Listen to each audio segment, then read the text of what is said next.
Today we shall be working on a 2008 BMW 325i, replacing the starter motor.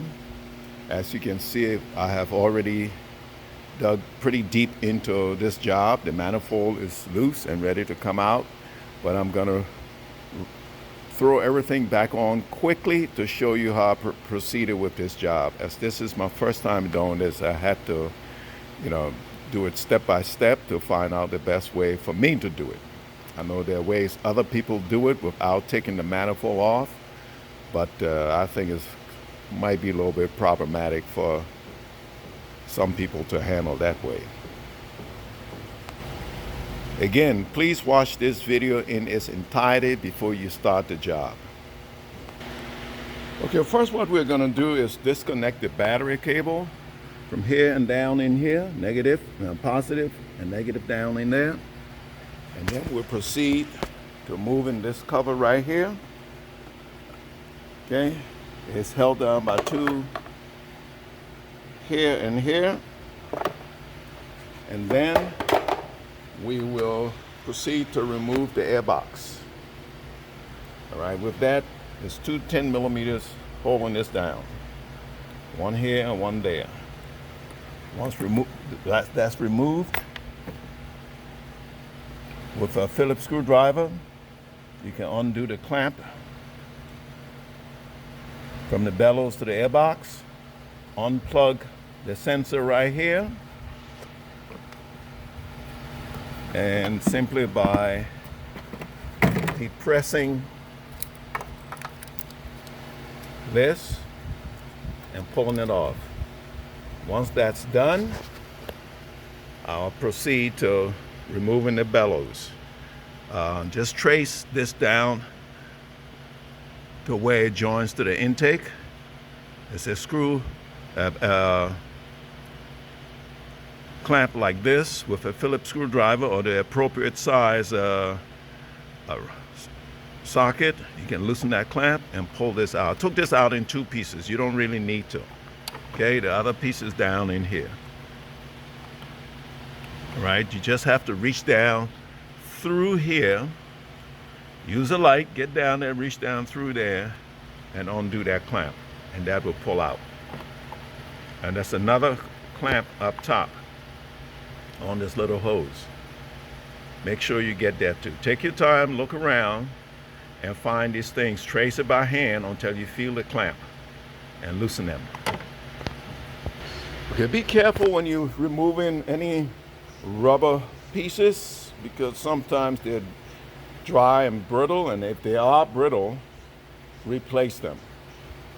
Okay, then I came up top. This one had a 10 millimeter here with a Phillips head to remove that. The one in the back was broken off, so I don't know if these are original. But if they're not 10 millimeter, find the appropriate size. Now to get to the back one, you will need to loosen this, to take this whole piece here off, because you need to access the screws that hold the manifold down from back there also. So simply to remove this top piece, you turn, there's three of these. One in the middle, one on this end, and one on this end.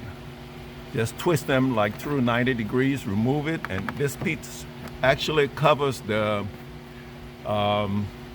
cabin filter. Just simply pull that out. Once that is out, there will be four T30. I believe they're T30s. I could not find my T30, so I used a T25. It didn't fit properly, but thank God they were not too tight, and it was able to loosen them. And these are the screws look like this. Okay? Once those four are loosened, this piece will come out. With this out of the way, next step is to remove, just pull this out. This harness right here, right, snaps under the carrier. Right here, this is the piece that holds the cabin filter. It snaps underneath here. So unsnap it, just pull it out. and come over here by the master cylinder, and that piece runs through here. Pull that out. What I did, you can spray a little WD-40 lubricant on here and wiggle this out. The vacuum for your power brake booster. Once that's done, there's 2 screws holding this cover in place. You need that out of the way. Okay, so remove these screws. These were like, I believe, 13 millimeter screws. One here and one in the back here. Once you have done that, get that harness out of the way, jiggle this, and you tilt it towards you and work it out of the way. Okay, with that done, we'll come over here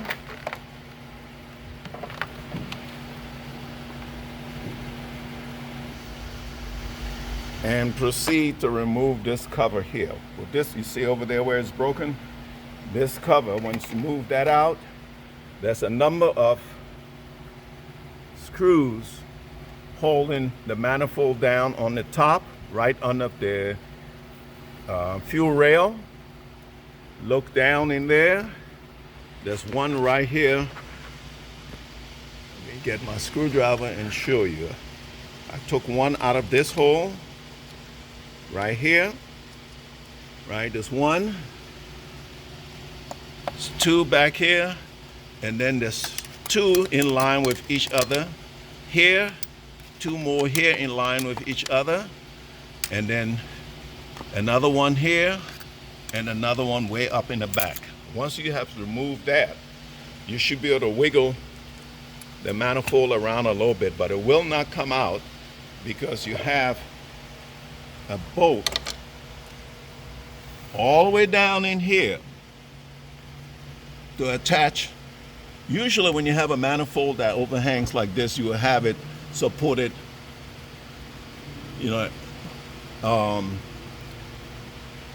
from a bracket that's below the manifold. All right, so you have to feel down. You can't really see it. You feel down underneath there, and I felt like a brace going across, and I traced it down to the block, ran my hand down to the block, and it turned out to be a 16 millimeter, I believe, 16 millimeter bolt that held that down, either 15 or 16. I'm pretty sure it was 16 that held that down to the block.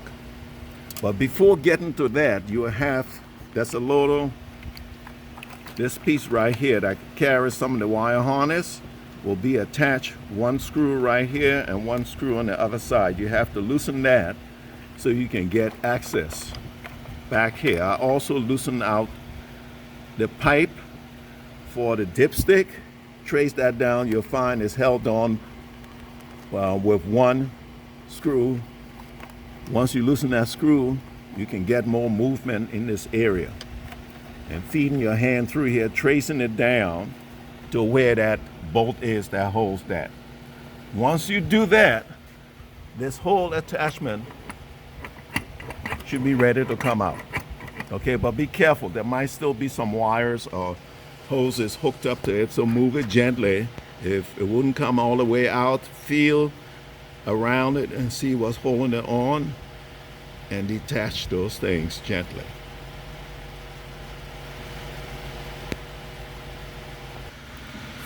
Okay, in moving this around, I can see that this piece right here is attached, and on inspection, I can simply pull it and wiggle it out because there's a bracket on there that this piece right here, see that slot right there, slides onto that bracket. So in freeing that from that, I have to jiggle it and see where else is being held. I can see some hoses up in the back, so I have to find the best way of disconnecting those, okay? Now, down underneath here, right, there's a quick connect hose like this where you press this piece right here. You squeeze that and pull it out. This here came from the valve cover. So all you do is you grab it on either side of it and squeeze it and wiggle it off. Same thing I had to do. Let me see if I can show you. Down here with this one right here. Okay? That attached at the bottom of the manifold. Okay, instead of pulling the manifold completely off because the wires for the injector rail are attached and a few other things are attached, I was able to move it a little bit out of the way, and there go the starter right down there. Let me get a light so you can see. Starter sitting right down there. Okay, now I hook up the battery, and what I decided to do was try to jump the starter. And at first, with the key, I was getting nothing, no current or anything, no sound coming up from the starter. But when I jump it, it seemed like it's locked. So right now, I'm thinking this engine is seized. This car was brought in. Somebody just bought this vehicle from someone who told them all it needed was a starter. And it appears that this engine is locked up. But I would try and turn the crank manually and see if I can turn it. If I cannot, poor guy, I have lost this money on this deal. Now I'm trying to turn this by turning the fan. There's a big nut on the fan where the fan attaches to the pulley, and that size is 1 1/4 inch. Wrench fits that. Now I can get it to move. It sounds like it's under compression. When I move it in the other direction, it moves freely.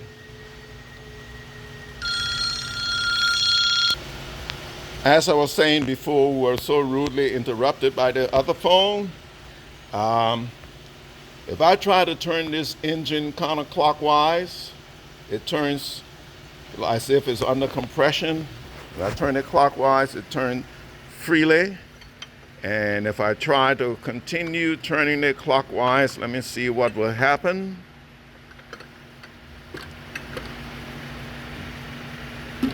Still turning freely. Keep going that way and see if it locks up. Then I would say maybe we have a coolant leaking into the cylinder.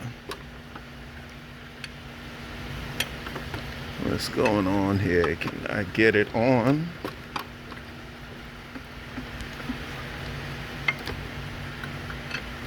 Okay, you don't need to watch all of this, but let me keep turning and see what happens. Okay, yes, I believe that's a hydraulic lock, so it might be water in the cylinder, 1 or 2 cylinders, because the engine turned maybe about half a turn freely or so, and then it locked up again. So my next move is to pull the spark plugs and see what happens. If there's water in the cylinder, it should come gushing out as I crank it. 2 days later, we're back to the drawing board. What I found was going on here is there's some corrosion in the cylinder, and that's why this baby was locking up. And taking the manifold off, see these gaskets here kind of messed up, and you have if you look on the block down here, you have little holes, and apparently some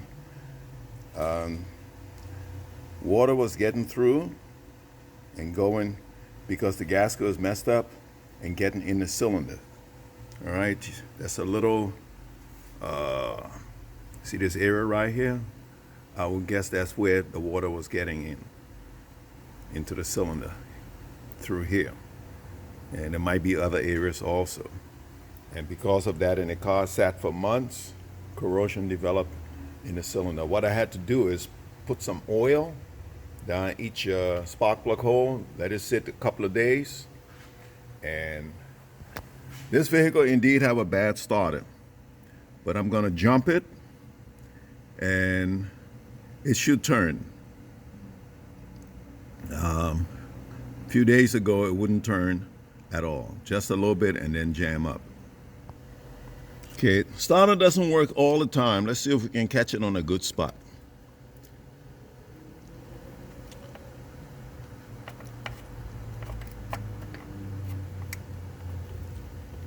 Give me a minute to find it. All right. Okay, so I'm pretty confident the cylinders are clear now, but I'm not sure what that compression is going to be, if there was any real damage done inside the cylinder, but we shall see later on. With your power disconnected from the car, we're going to proceed to take this starter out. There are 2 bolts in the back. You have to come in this way to take those bolts out. There's one of them, the one you're looking at right now with the ratchet and socket on it. It's the top one. The other one is kind of underneath the solenoid area, in that area. Not underneath, but generally in that area, roughly where the handle down in there on this side. I saw one video saying that you can do this job without taking the manifold off. I wouldn't attempt it, because just trying to get your hand back there with that ratchet and socket on, you won't be able to use a wrench. That's a taut head bolt, and I had to use 2 hands on that to break that bolt loose. Okay, so I don't see how you can get up in there with a wrench and take that off, especially with the manifold in place. All right, I just have this ratchet on so you will see the positioning. This is a double swivel ratchet. It swivels at the head and it also swivels down here. So you can move that around in different positions. Then I'm gonna go ahead and take the wires off the starter right here. And there's a little one here and one down underneath. I've already sprayed them, so I won't run into any serious problem with things breaking off, hopefully, when I try to loosen the nuts.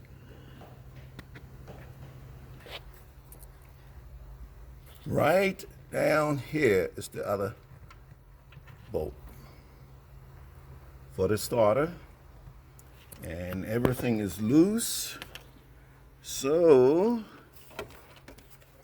this baby should come right out. I'd have to give it a little tap. Yes, I had to give it a pretty good whack right about there. Don't hit it on the solenoid, because especially if you're getting a reman, and you're gonna have to turn this back in. I'm not even sure if it'll make a difference, but I wouldn't do that. These screws are Torx E12, and what I found was, once I broke them loose, and it turned out, but so far it became difficult to use the ratchet on there and wasn't loose enough to use my fingers. So what I did, I used a 10mm wrench to loosen it the rest of the way. It was tedious, but it worked. And I cannot imagine anybody doing this job with the manifold in the car, as I saw on one video. Okay, folks, it's a new day. I picked up the starter yesterday, and the intake manifold gasket set, which is on the left, and that tube you see sitting right there is valve grinding compound. Now, I'm not doing valves or anything of that nature, but I find this very useful, especially when you're trying to screw a nut or a bolt in a tight area, what I do is I place some of the compound on the thread and then take my finger and kind of spread it on the thread, and I run it through the hole like this one here. Run it in and out, and what that does is clean the thread. Even though this is a new starter, the bolt might have a little corrosion on it or whatever. Just run it in and out, and when you're done, this is what I do. After running it in and out a number of times, I get some starting fluid, or you can use brake clean or carburetor clean. But I always use starting fluid because on cleaning greasy stuff, dirty stuff, because it dries fast and leaves no residue. In this case, it wouldn't matter if it leaves a residue or not. Spray that down, spray it in the hole to clean that hole out.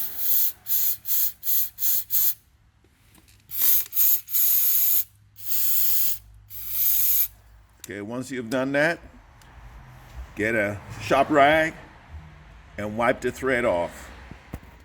You can feed a piece of shop rag in the hole all the way in and turn it and twist it around until you're sure that hole is nice and clean. And then what you do is you run the screw in again, and it should go in and out very easily. That way, when you're reaching in a difficult area like you will have to do on this car, you won't encounter much resistance in screwing that screw in the hole. Get a clean shop rag, hold it around the thread like this, and turn it as if you're loosening it, which would be in a counterclockwise position. But you keep turning it until the screw unscrew itself from the rag. That will help get any residue from the valve grounding compound off the thread and make it nice and clean. Then you take, again, that shop rag, shop towel, make it into a point, stick it in the hole, and turn it and clean that as best as you can.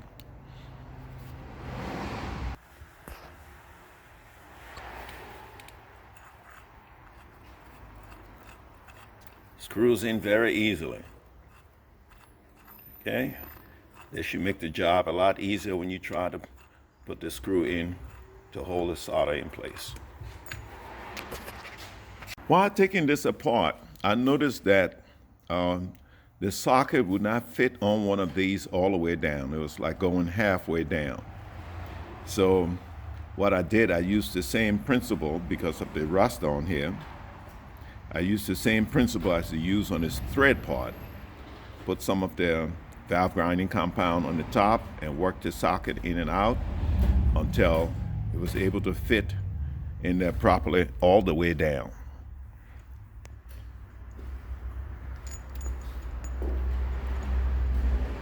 It's kind of awkward doing this thing with one hand. It's all the way down now. Before it was stopping like halfway down, and I was concerned that I was going to strip this head, and once it's stripped up in there, it would be all hell to get it out. All right, I have placed the two screws in place. As you can see, now I'm going to put the starter in and start the screws. Before putting the starter in place, I like to check and make sure that I have the right size socket or wrench for these screws here. Okay.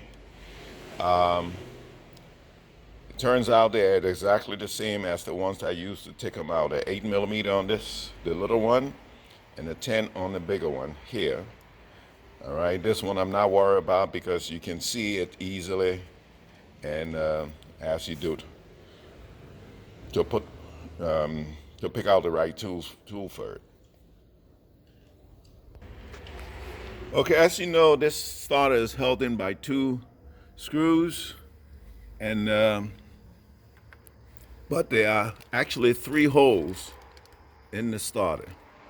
There is one here, okay, and there are two for the screws to go into. This one here on the housing is like a dowel pin right there that fits in this hole to align the starter. So just get that in place, line the pin up, and slide it in. Once you line it up and slide that pin into the hole, the starter will stay in position. Then you can proceed to turn the screw. I say the space is so tight, you won't be able to see me work the screw. All right, so I'm gonna go ahead and tighten it. I'm actually turning the screw with just my thumb. If I hadn't cleaned the thread, I would have had a hard time getting it in. Now I've run this screw all the way in just with one finger, well, with one thumb. Okay, the starter in securely, nice and tight. And let me tell you what I found. I actually used, when I was taking this apart, a E14, but the true size for that screw head is 12. But I found when I tried to use it and putting it back in to tighten it, it was very difficult. In fact, I could not get that 12 to fit in there with the ratchet I was using because of the limitation in the space back there. So I had to go back and use the 14, and that worked fine. It did not slip. Okay, not quite finished with the starter job yet. Still have to connect the wires to it. But make sure when you're tightening, especially the big one that holds the positive wire cable, don't over tighten it, because this is like Bakelite plastic here. You could break that. All right. So if you want to, you can look up the torque specs, but I don't think it will be more than 10 foot-pound on that. That's just a guess. Now I'm gonna go and take care of the intake manifold area. What I'm gonna do is put pieces of shop towels, shop rag in these holes here, so I don't get any debris down in them, and clean up all this mess here. All right, and fill up all the holes with paper, the shop towels, and then clean this area out, get some compressed air and blow it off. All right, and I'll probably use my favorite cleaner, which would be starting fluid. Clean that off. And then after that, I'm gonna go around this side here and take off all the old gaskets and clean that area off also. What I will do is use a razor blade to just scrape the surface of this and scrape the surface down here. Or sometimes I'll use, what's the name of it? Scotch-Brite, and clean up the area. Okay, with the holes all plugged up with paper, take the razor blade and gently scrape around the hole. Take a little time, take your time.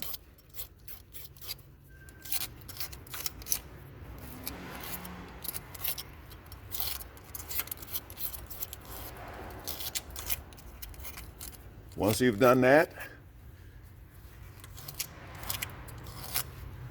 then you can take this baby right here